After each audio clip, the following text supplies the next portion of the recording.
pourquoi le corps a besoin de sécurité pour se détendre. Comprendre le système nerveux chez les personnes sensibles.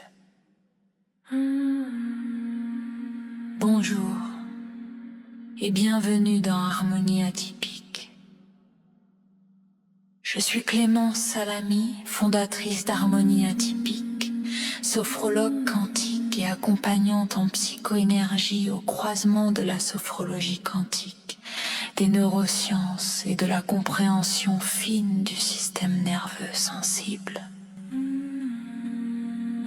Dans Harmonie Atypique, j'accompagne les parents d'enfants sensibles, les adultes neuroatypiques et toutes les personnes qui ressentent intensément à mieux comprendre ce qui se joue dans leur corps, leurs émotions et leur énergie. Ici, on ne cherche pas à se forcer à aller mieux.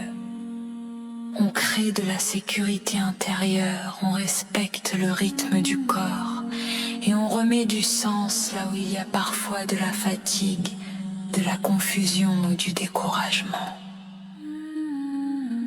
Avant de commencer, si ce contenu résonne pour toi, je t'invite à t'abonner à la chaîne Harmonie Atypique et à activer la cloche.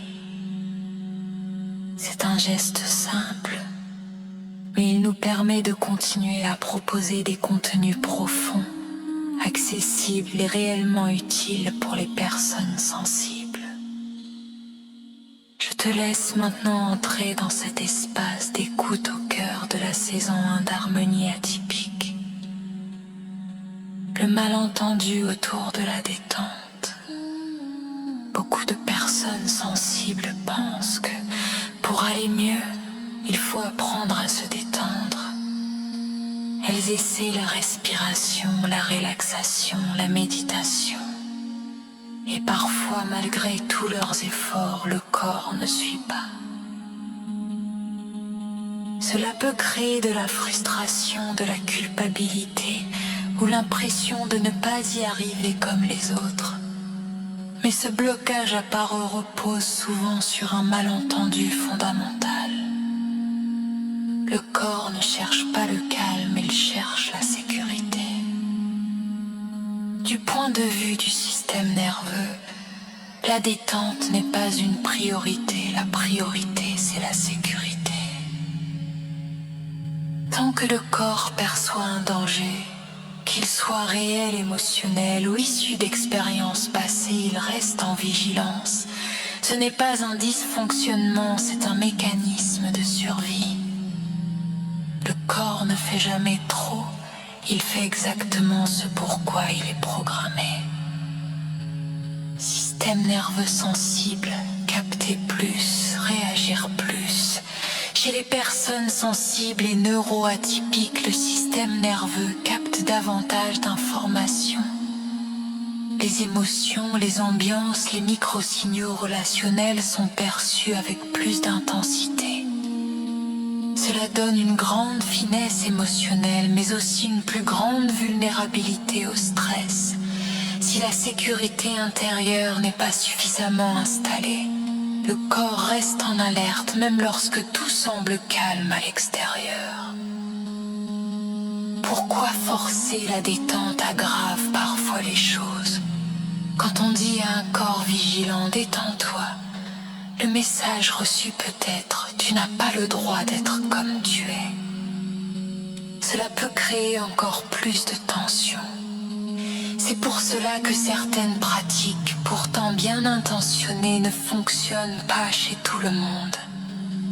La sophrologie quantique et la psychoénergie nous invitent à changer d'approche. On ne force pas la détente, on restaure d'abord la sécurité. La sécurité intérieure est un état corporel. La sécurité intérieure n'est pas une pensée rationnelle. Ce n'est pas se dire « tout va bien ». C'est un état corporel dans lequel le corps sent qu'il peut ralentir, relâcher et sortir de l'anticipation. Quand cet état est là, la détente apparaît sans effort. C'est valable chez l'adulte comme chez l'enfant. Ce que change la compréhension. Comprendre que ton corps a besoin de sécurité change profondément le regard que tu portes sur toi.